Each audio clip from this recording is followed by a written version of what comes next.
Halo guys, kembali lagi bersama gua di podcast Rian Curco.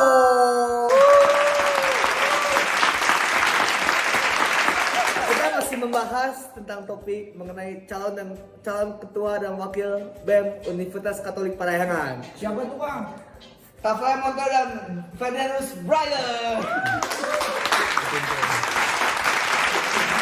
Oke, langsung aja ya kita ke pertanyaannya. Gue mau nanya nih buat kalian, kenapa kalian mau menyalurkan diri jadi ketua dan wakil BEM? Kalau dari gue pribadi kenapa ingin mencalonkan diri sebagai ketua BEM itu karena dapat kita ketahui juga Unpar itu kan sebuah universitas yang besar, dan dari gue pribadi sendiri itu mungkin sangat disayangkan jika dari Unpar sendiri mungkin tidak ada badan eksekutif mahasiswanya atau tidak bisa menggerakkan suara-suara masyarakat ataupun mahasiswanya sendiri gitu, karena dari Unpar sendiri kan sebuah universitas yang besar dan seharusnya bisa menjadi sebuah roda pergerakan di masyarakat Bandung, mungkin pertama itu. Dan yang kedua itu karena dari gue pribadi memiliki kapabilitas untuk menjalankan organisasi BEM ini, karena kan organisasi itu mengenai orang dan gue pribadi sangat baik terhadap orang-orang.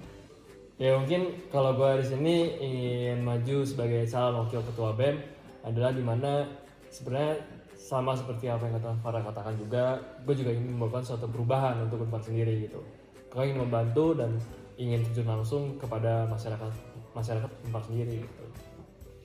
Nah, terus kan tadi kalian membawa tentang nilai perubahan. Nilai perubahan apa yang akan kalian bawa saat kalian udah menjadi BEM? Nilai-nilai yang kita tetapkan berdasarkan A3PS dan hasil analisis yang sudah kita lakukan berdasarkan survei fenomena-fenomena dari mahasiswa itu, nilai yang akan dibawa pertama mungkin bisa dicatat advokatif, intelektual kreatif, aspiratif, transparan dan tanggung jawab, serta kolaboratif. Ketika gue sini sebagai maju juga setuju banget sama apa yang dimaju sama Farel gitu, karena apa yang dibutuhkan oleh mahasiswa sekarang ini adalah suatu hal yang bawa perubahannya adalah dimana kita bisa membantu mereka secara langsung gitu, dimana secara advokatif, tanggung jawab, dan transparansi itu juga merupakan suatu hal yang bagus, karena mungkin kebanyakan juga sedikitnya mungkin jarang gitu ketika suatu orang membawa perubahan sebesar itu. Nah, menurut kalian tuh arti dari logo BEM kalian tuh apa sih? Kalau arti dari logo BEM kan kita bisa lihat itu sebuah tangan yang melingkar di antara baris-baris atau garis-garis warna-warna gitu. Itu sebenarnya warna-warna dari fakultas, dan tangannya itu yang melingkar itu merangkul seluruh fakultas yang ada, dan dari tangannya sendiri artinya itu memberi kebermanfaatan, karena kan sama sepertinya makhluk hidup, kita makhluk yang bersosial, nggak bisa sendiri, begitupun organisasi ataupun mahasiswa ataupun fakultas. Ya. Kalau dari gue pribadi mungkin begitu. Ya dari gue sendiri bener banget sih, ketika suatu hal itu dari makhluk hidup ini berarti kayak ini aja sih, kayak serigala lah kita. Serigala kan mereka nggak bisa hidupnya secara berpisah gitu. Mereka itu punya pack-packnya, dan di sini gunanya kita sendiri ketika maju kenapa menampakkan logo seperti itu, karena kita juga ingin merangkul kalian semua secara keseluruhan gitu, supaya ya jangan terlalu individualis lah, karena kita juga butuh bersosialisasi. Simbiosis mutualisme lah ya, Ya. saling menguntungkan, dia itu manfaat gitu. Betul. Nah, terus gue mau nanya nih, seberapa penting peranan mahasiswa dalam memberikan dampak terhadap lingkungan sosial? Itu sangat penting sekali, karena mahasiswa itu kan bukan hanya sekedar yang hanya tunduk diam dan belajar dalam dunia industri.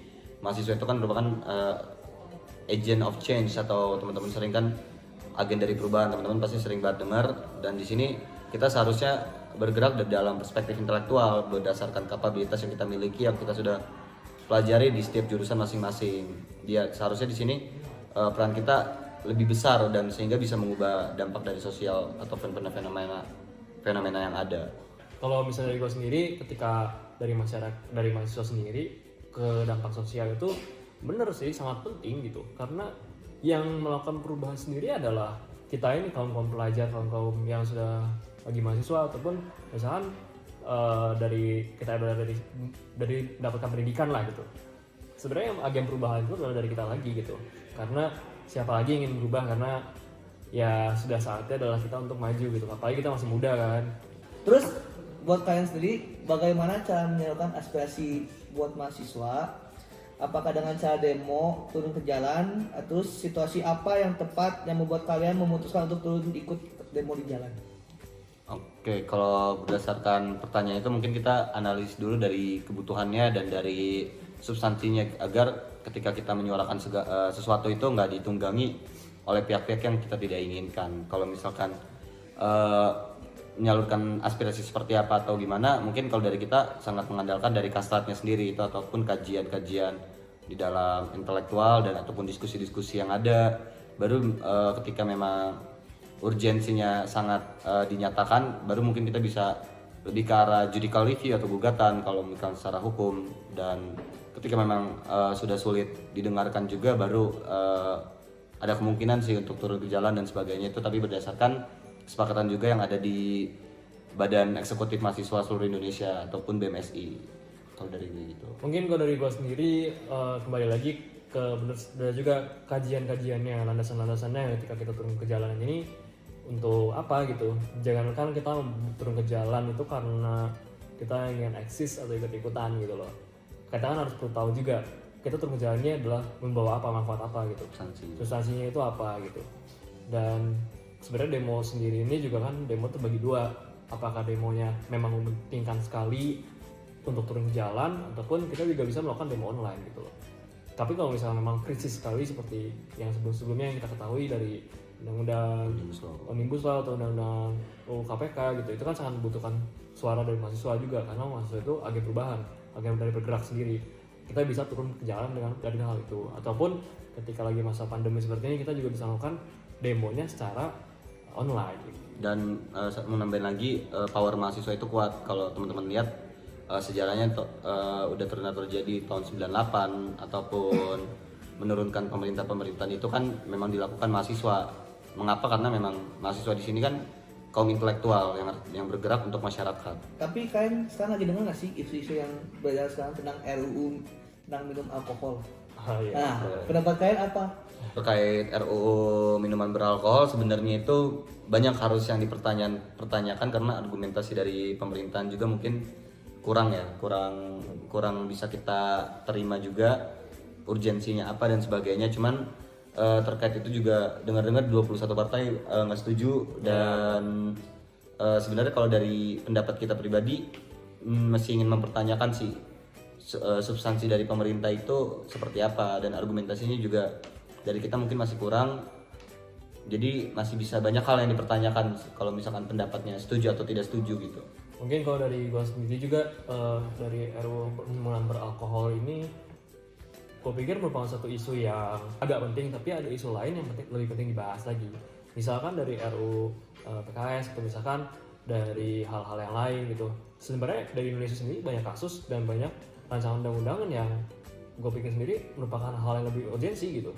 Karena minuman beralkohol mungkin urgensinya adalah hanya pembatasan untuk segelintir orang gitu. Tapi dengan RUU yang lain yang bisa mengangkat isu-isu kayak misalnya RUU PKS ini, mungkin akan sangat membantu para kaum perempuan ataupun ya secara demokrasi lah gitu, lebih membantu mereka gitu. Tadi gue lupa nanya, harus gue yang di awal. Kalian tuh dua-duanya dari jurusan Adbis ya? Iya. Nah, iya. Ini bukan ada perkenalan ini. Ini tuh BEM Adbis atau BEM Unpar sih? Gimana Sob? Sebenarnya ini tuh BEM Unpar, cuman memang beranggapan teman-teman dari mahasiswa itu BEM itu harusnya dari berbeda jurusan ataupun apa. Menurut kalau dari gue pribadi mungkin karena gue mempunyai perspektif yang berbeda, dan kalau salah juga mau dikritik nggak apa-apa. Kalau dari gue pribadi itu di sini kita menawarkan apa yang kita ingin pecahkan gitu. Kalau dari gue pribadi, untuk seorang pemimpin itu gue nilai dari 3. Apa yang pernah dia lakukan di masa lalu, apa yang sudah dia lakukan di masa sekarang, dan apa yang akan dia tawarkan di masa mendatang. Mungkin kalau dari latar belakangnya dari Adbis atau apa ya, mungkin itu bisa jadi salah satu argumentasi yang kuat di poin nomor pertama gitu. Namun jangan lupa juga dilihat dari poin yang nomor 2 dan nomor 3, apa yang kita lakukan di masa sekarang dan apa yang kita tawarkan di masa mendatang. Jadi ketika ditanya oleh Rian apakah ini BEM Unpar atau BEM Adbis, gue akan lebih menjawab ini adalah BEM Unpar. Karena kalau gue pikir latar belakang jurusan bukan menghambat kalian untuk maju, karena yang ingin kalian bawakan sendiri adalah kapabilitas kalian, keinginan kalian untuk maju, keberanian kalian untuk maju. dan juga isi dari apa yang kalian paparkan itu untuk masyarakat Unpar gitu. Dan hal itu adalah hal yang ingin gue bawa gitu. Oke nih, kita udah dari pertanyaan terakhir. Gue punya pertanyaan. Kan sekarang kita lagi di pandemi COVID-19. Bagaimana cara kalian meyakinkan kami untuk memilih kalian dengan media yang sangat terbatas? Oke, kalau dari gue pribadi sebenarnya bagaimana yang ingin kita yakinkan itu berdasarkan dari tagline-nya dulu kali ya.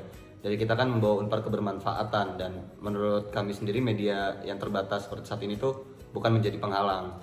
Kalau dari kami sendiri memang ingin mengedepankan pengembangan diri untuk mahasiswanya seperti critical thinking, leadership, project management, ataupun communication skill. Di situ mungkin kita bisa membuat semacam kelas-kelas untuk melatih pengembangan diri mahasiswa, karena fungsi dari BEM juga berdasarkan UU dari Kemendikbud, yaitu mengadvokasikan, menguasai pengembangan diri dan pengabdian masyarakat. Jadi media yang terbatas itu kalau tujuannya hanya untuk mahasiswa, menurut kami bukan menjadi suatu penghambat atau penghalang. Iya benar banget, ketika mungkin kita lagi masa ini susah untuk mendapatkan informasi gitu. Tapi seiring berjalan waktu juga teknologi sudah canggih gitu. Dengan adanya hal-hal teknologi yang lebih canggih daripada yang sebelumnya, seharusnya ini COVID-19 ini bukan suatu penghambat gitu. Karena kita sendiri juga bisa melakukan koordinasi loh, ya. Bisa dibilang bisa melakukan koordinasi ataupun melaksanakan suatu workshop dengan online gitu. Dan juga pengundangan dari dari pembicara sendiri pun mungkin tidak sesuai itu juga gitu. Walaupun mungkin banyak orang kan memilih ketika lebih offline ya kalau lebih karena offline kan memang kita lebih enak ya ketemu orang langsung, ngobrol langsung. Cuman kan satu sisi adalah karena ada hal ini, terjadinya hal ini ketika kita masih diharuskan untuk online, kata gue media tersebut bukan suatu penghambat. Oke guys, berakhir sudah podcast dari Rian Curcol. Pokoknya gue gak akan capek buat ngikutin kalian untuk menggunakan hak suara kalian untuk memilih ketua, calon, dan wakil BEM kita pada tanggal 8 sampai 9 Desember 2020. Jangan lupa jadilah mahasiswa yang baik Unpar ke depan.